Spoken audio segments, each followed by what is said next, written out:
It is time to talk about the post-credit scenes for Venom: The Last Dance. The videos of these scenes just got leaked online this morning, so let's go ahead and break it down. Now, obviously, this is going to be very spoiler heavy, so if you don't want to have the post-credit scenes and the end of the movie ruined for you, definitely leave this video right now.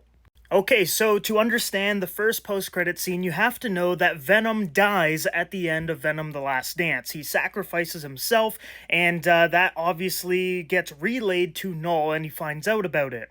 So Andy Serkis is voicing Null, and I believe he's doing the mocap for him and everything too, and this is what Null says in that first post-credit scene, or I guess you would call it the mid-credit scene. He says, "Planets will be mine, the King in Black is awake, I will kill your world, everyone will burn and you will watch."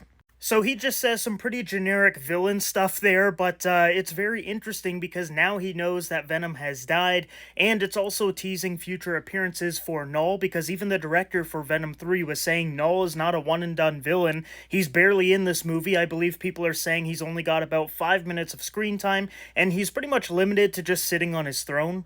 So yeah, Null is going to be back. He can travel the multiverse. I believe he's going to be like the Thanos for the Sony movies, so I would expect maybe like the Spider-Verse movies to tie in with the live-action Spider-Mans and, have this big King in Black movie where it's like the Spider-Verse versus Null. I think that would be pretty cool.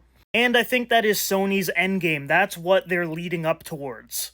Or they could go really crazy and connect Null with Robert Downey Jr.'s Doctor Doom. There was a big rumor saying that RDJ's Doom is going to assemble the multiversal Masters of Evil, which is basically like an evil group of supervillains. And I could totally see Sony want to get in on that and have Null be a part of that team. So guys, that is the first post-credit scene. It's Null on his throne acknowledging that Venom has died, and he says the King in Black is back and he's going to go conquer all these worlds, so that obviously sets him up for some pretty exciting stories later on. Now, the final post-credit scene ties back to that bar that we saw at the end of Spider-Man No Way Home, except this version of the post-credit scene is set in the Sony universe. I know it's a little confusing, I don't know why they even did that. But just know, when you're watching the post-credit scene for Venom 3, it is set in the Sony universe. There's no MCU connection or anything. So what happens is Venom dies with a sacrifice at the end of the movie, and there's this giant explosion. It destroys the bar and everything, but then you see the bartender, played by Cristo Fernandez, aka Danny Rojas from Ted Lasso. He starts running along, I believe it's the beach. He's freaking out, he's screaming, everything is just destroyed around him. Then it kind of looks like there's a broken bottle, most likely from the bar, just sitting on top of like a rock, and then you see this little cockroach start to walk up that rock, and you can see that Venom is attached to it, meaning that Venom is alive. Now, I don't know what's going to happen, because Tom Hardy was saying, he's done as Venom, and obviously I think that is a lie. Like, there's no way that he's not going to show up in like something like Secret Wars. But yeah, this is really, really interesting. Like, Venom dies, but then he has like a little tiny piece left. It's attached to a cockroach, so that obviously teases that he's going to reappear at some point. And I'm guessing he might even attach himself to the bartender. It just seems like the logical thing to do. He's on a cockroach right now, walk over, go to the bartender, and combine with him. So after you see that cockroach with Venom on it, the scene just cuts to black, and that's it. That's the end of the movie.